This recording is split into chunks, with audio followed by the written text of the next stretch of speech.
Throughout history, we, as humans, have used the power of our minds to achieve incredible and amazing feats. In reality, our minds are simply tools we use to create our thoughts.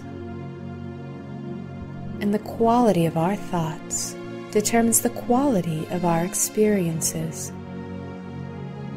A simple shift in perception will quickly and easily improve how you feel and what you believe is possible,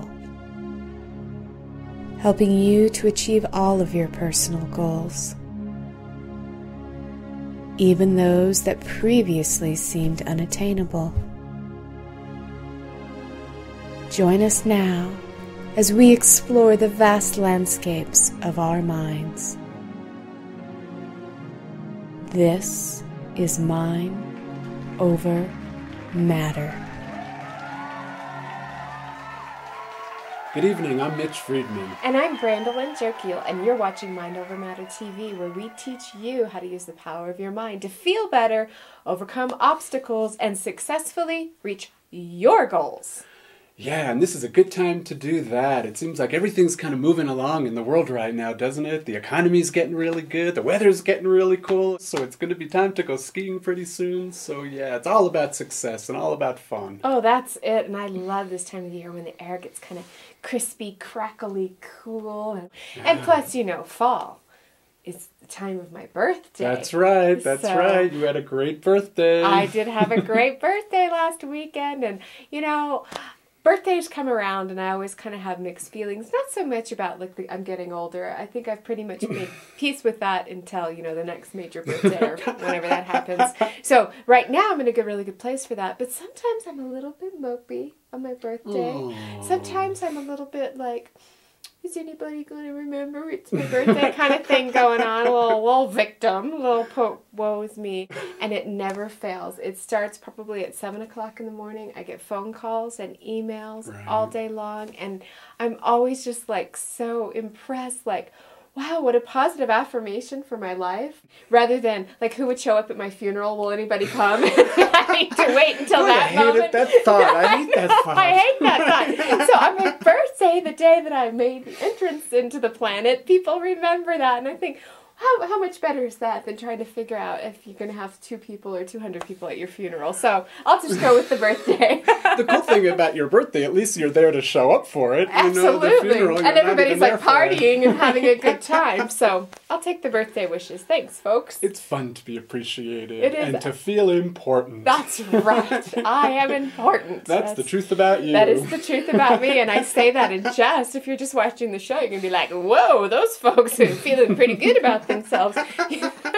Mitch and I talk about personal lies or really yucky things we tell ourselves as people, like I'm not important, or I'm ugly, or I'm stupid, or I'm not worthy, and all of those things. Not good enough. Not good enough. We all have those personal lies, so we support each other in reversing those personal lies. One of mine used to be that I'm not important, so anytime Mitch gets the chance to tell me I'm important, he does, and I tell myself.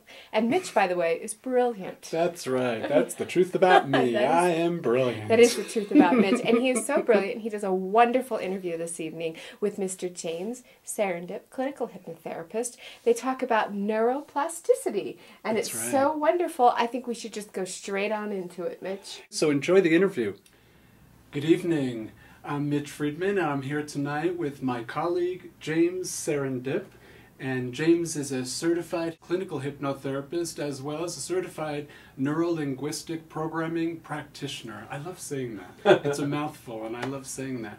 Yeah, and James and I have had a conversation a couple of nights, and he started telling me about something that he's just getting into, and it's so fascinating. I thought, you've got to come on the show and talk about this. It's neuroplasticity. I said that right. Right, you got it. Neuroplasticity. I'm going to put that across the board so everybody can get a good visual on that. So, James, tell us a little bit about what is that? What is neuroplasticity? Okay, Mitch, well thank you, and I'm happy to be here. Yeah. Neuroplasticity basically is an emerging field of neuroscience. That's the study of how the brain actually changes at the neurological level. So neuro, the neurons, the cells in the brain, and plasticity, meaning something that can change its form, something that can change shape, just like a plastic does. And so this is something that about 40 years ago was considered completely anathema by the scientific world, the neurological community.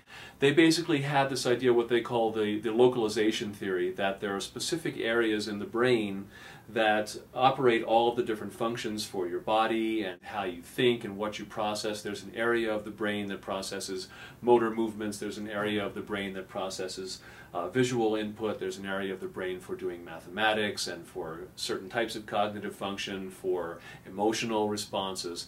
And that the people who studied the brain basically had this idea, if one of those areas becomes damaged, if something goes wrong with it, that's it. You're done. That area is never going to heal. We sort of have this idea that the nervous system doesn't really heal, doesn't regenerate, which also is not entirely true, by the way. So that's kind of what you're saying is like a stroke. Like if somebody has a stroke, yeah, like and they lose the use of their left arm, or exactly. I know sometimes language, people can't speak. You know, for a while my dad couldn't speak. He couldn't use his left arm. His whole left side of his body went down. And that's exactly what they told him after a certain period of time.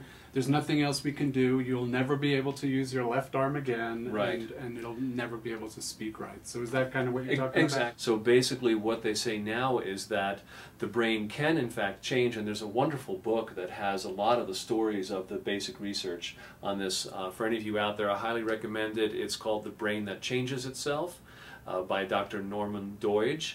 And the information will come up on the screen. I'll put it up on the screen, yeah. And so, The Brain That Changes Itself, and it's a wonderful book. It has lots of these stories about the researchers in the field of neuroplasticity and what they discovered and how, and what that's meant for some of the people that they've worked with, case studies, basically. Right. So I started to look at some of this research and see, wow, okay, so the brain does actually change, the physical brain.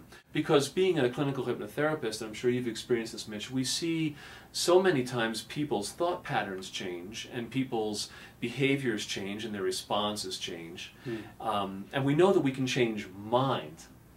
But then there's this question of, well, what is mind exactly and how does it relate to brain? Now we know that the physical brain can actually change. And I'm not a neuroscientist, so I'm not going to get into a lot of the science. Read the book and you'll get the science in a way that's approachable if you're not a scientist. But basically, there's a few principles on how this happens. And the one that really fascinated, well, there's two that really fascinated me.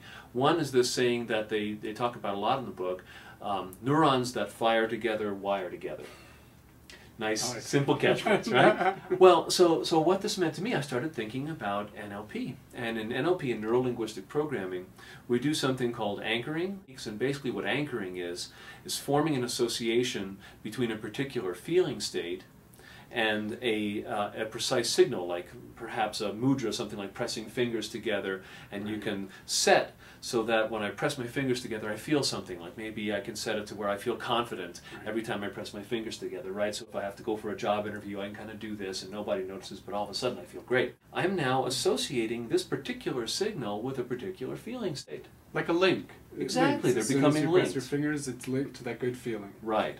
And so what these researchers have found in the field of neuroplasticity is that when we have different experiences occurring at the same time, they start to become neurologically linked. So there's actually a pathway in our brains that connect these experiences that are happening simultaneously. And basically this goes back to what we know about how the subconscious works, the association-making mechanism, and how it learns to associate things that happen simultaneously so that it can watch for the connections and learn kind of what's going on around us. And I think people could probably relate to that in you know, we were talking earlier about different songs that you hear give you different memories, different feelings. Oh yeah, I remember that song. That was a really happy time. Or I remember that song. And oh yeah, I remember when my girlfriend dumped me. You know, when I heard that song. And smells too. Perfumes. Oh, absolutely. Smells are very strong. And so this is what fascinated me about this, Mitch. Is if this is going on all the time, our brains are doing this. This is how they work. Why only look at this if you say have a stroke? Why only look at neuroplasticity when you have a serious problem? So I started to think about, how can I use this knowledge of how my brain is organizing and reorganizing and changing itself to basically create the experience of life that I want for me?